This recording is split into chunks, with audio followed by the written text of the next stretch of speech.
Hey, Will Blunt from Flypchart here. Now, I've got the privilege of managing a remote team all over the world in my business, from the Philippines to the United States and here in Australia as well. Now, managing a remote team can be an extremely rewarding experience for a small business owner or even someone with a larger business. But it can also be a huge drain on your time if you don't set some clear expectations early on and understand how you can manage the situation as you would do if you had people working with you locally. So there's really 3 tips I've got here today which have helped me manage a remote team and get the most out of it. The first tip is that you've got to set really clear expectations around communication. So how often will you communicate with your new team members overseas? What platforms will you communicate through? We use Skype regularly by being online pretty much all day and using the chat functionality there.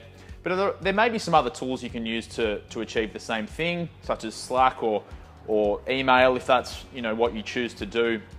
But just set some clear expectations on how often you will communicate with your team and what platform you'll do that through.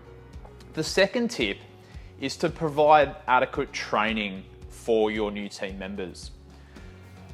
So it can be as simple as jumping online and just recording some screencasts to articulate the tasks or things that you are looking for these people to do for you.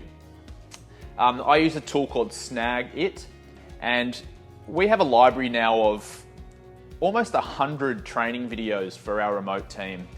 And it could be for a task as simple as preparing an email broadcast or replying to an email. And it could just be a very, very short video which explains how to do that. I found it is a very, very good way to break down that international barrier and help them understand the task which you're hoping to do and get you better outcomes from those tasks as well.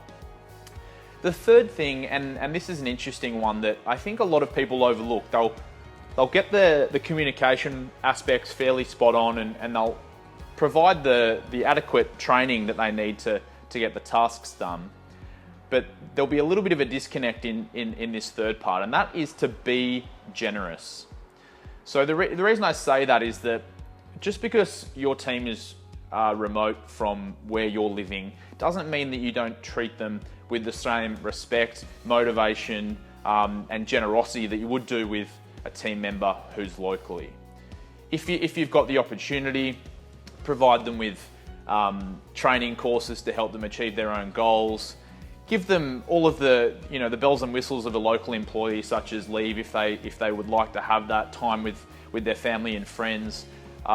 Provide them bonuses, give them Christmas presents. I don't know, find a few ways to be generous and motivate those remote employees as much as possible. It could be as simple as just saying thank you once a week or providing them positive feedback in the work they're doing every now and then.